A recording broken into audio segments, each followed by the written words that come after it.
Hey there, you, me, and DC fans, and welcome if you're new. It is I, your favorite stepson of Krypton, coming to you today with another in the series of the Absolute Superman. This time we've got issue 8, and I gotta tell you, they just keep getting better and better. I don't want to waste a whole lot of time with this intro, so we're gonna go ahead and get on into the issue right now.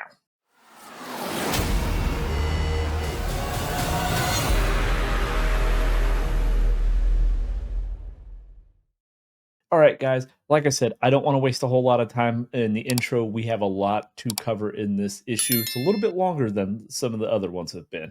So the issue opens up intense. We've got Raish Algol fighting one of the Omega Men. That guy's jumping down on him, saying "Death to oppressors!" And we hear in Raish's ear that there's a earnings call that's getting ready to start. And of course, Raish is in his nice fancy suit, and he says to the call, he patches it through, and he's like, oh, the numbers for this quarter are sounding good, and like the guy dying doesn't, or at least you would think, right? Because as it switches over and they're continuing to fight, the board that's on the phone, a voice tells him, says, "Oh, there's the roaring of approval," right? So the board is loving the fact that he is just kind of like manhandling the Omega Men here, just absolutely just destroying these guys. And he makes mention as he's having this call while he's fighting that he started the Lazarus Company almost 200 years ago with one particular goal in mind. And as he Bruce Lee kicks the shit out of one of these Omega Men into through a cabinet, we find out that the company's ultimate goal was to resurrect the world. And we see that Omega Man that just got sent through the cabinet there. He is in this tub, what we quickly find out is one of the Lazarus pits, and Raish activates it to full power, and it transforms the Omega Man into a newborn baby. And as he's explaining that the company has advanced the world thanks to the Brainiac project. So we see Raish, and he's holding up the baby, and he makes mention to he used to be called the Demon's Head, but now they should call him the God's Head. And he points out that he has no son to continue on his legacy, or at least yet he doesn't. And we see him, and he's out on his balcony, the high rise of the Lazarus Corporation, and he's holding the baby over the balcony, and he just lets go. Things got a little dark in this issue. I mean, they're killing babies.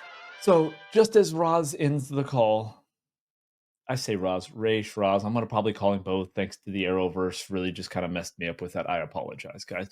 But we see the Lazarus Corporation and this over the skyline, just overlooking all of the other buildings. And he ends the call and says, "My League of Shareholders," which I love that little nod to, because obviously we know there's the League of Shadows, and if you're an Arrowverse fan, we have the League of Assassins.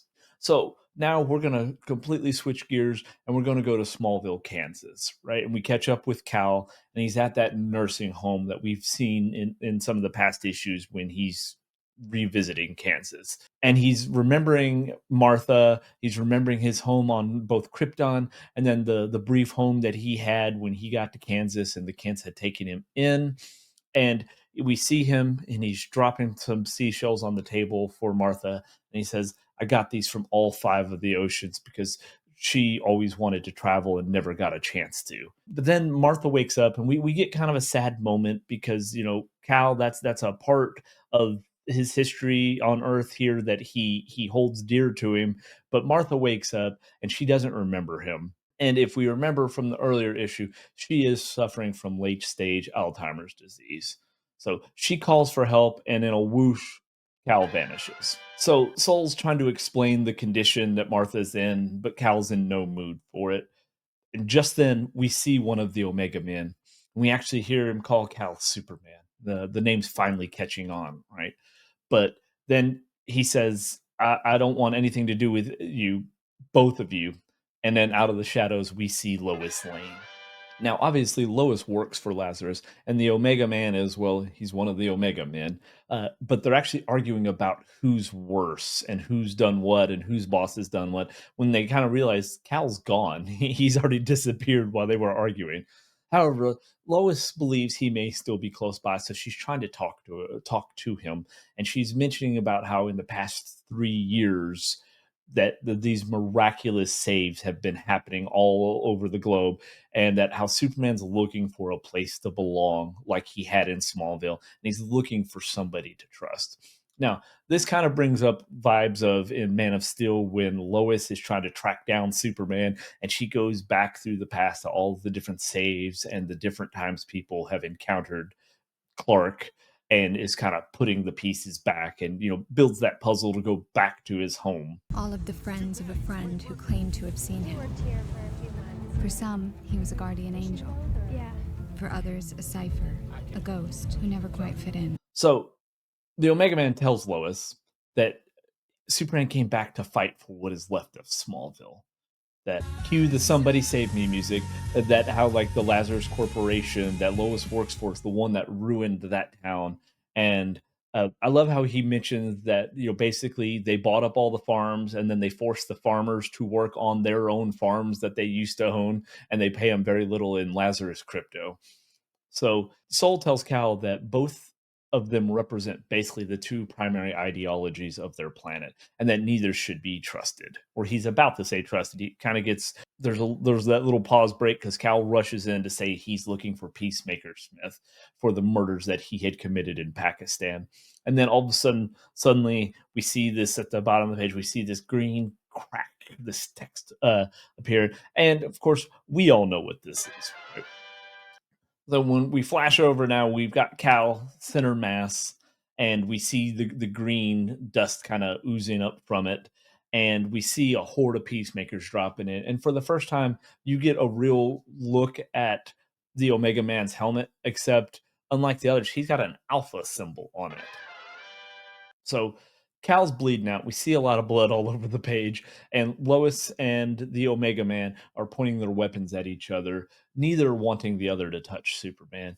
And Lois points out that while they don't agree on almost everything, the one thing they do agree on is protecting Superman, as she calls it, this miracle that they don't want to let die at their feet. All the while, the peacemakers are moving in. So then we see all of a sudden they're moving in. They get a stand down order. We see Peacemaker Smith, and if you remember from the previous Brainiac issue, there we saw Brainiac working on Smith, right? It was doing all kinds of enhancements to him, and obviously they make mention to that it is Captain Christopher Smith, right? He is the peacemaker of all them. And he orders his men not to touch Superman, that he wants him all to himself. It must be nice. Everybody seems to want him, right? I don't know what that feels like. And we learn also that it was his shot that actually hit Superman. So they get Superman off the street. We see Lois and her new best friend there standing over Superman as he's bleeding out.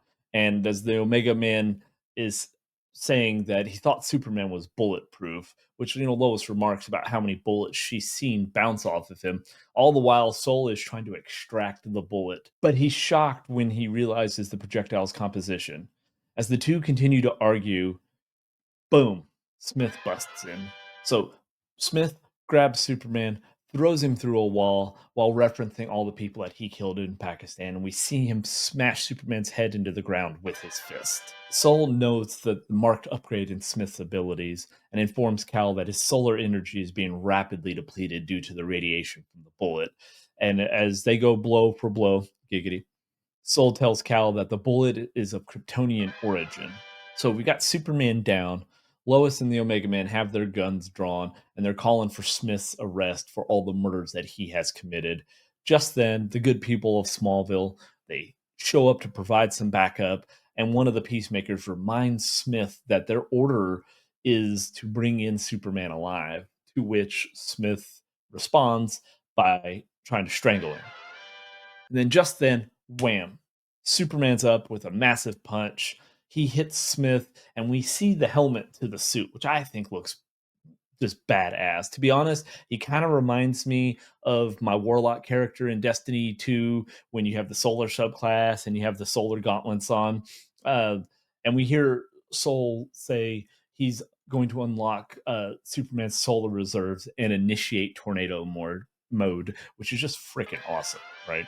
So we see Smith and he's hurt. He's on the ground and he's bleeding. And Superman informs him that he just punched him 1,000 times in 30 seconds, and that he probably really should just stay down. Smith calls him out for all of the evil, everything he's done in Pakistan, all of the bad that he's done, and yet Superman is still holding back on him, not wanting to release his full power. And not anymore, apparently, because that's obviously exactly what he says is not anymore. And as he's about to level Smith with another punch, we see another green bullet fired. Superman is hit again. Soul is in desperate need for a reboot, and Smith tells him that Brainiac told him God's secret name, and it is Ra's al Ghul. And we see Superman bleeding immensely, but he's trying to wind up for at least one more good shot before Superman can do anything. Smith is electrocuted, and we hear through his comms that, and what we have to assume is Brainiac, but he says you belong to Brainiac, and that he is always watching. Superman is not to be killed. So now we get a nice aerial flash, but we've got Smith knocked out, we've got Superman bleeding out, and we've got Lois and the agent just standing there trying to figure out what to do. Just then, Lois asks the agent for help, and we hear him say, "This is Olsen, our old pal Jimmy." But let's be honest, when we first saw him take his helmet off and we saw that red hair, I think we all knew it was Jimmy. And he calls himself Agent Alpha, Alpha Omega. It makes sense, right? As we said before, that was an alpha symbol on his head. And he says he needs a boom, which again, I think we all know he means a boom tube, the number one transportation method by our old pal Darkseid. The boom tube opens up, the Omega Men come running out to assist and getting Superman some help, but they don't want Lois to come through. And she's left there as the peacemakers are closing in. So the last we see, we got one of the Omega Men. He's just boom, swiping through with the good old sword, the energy sword.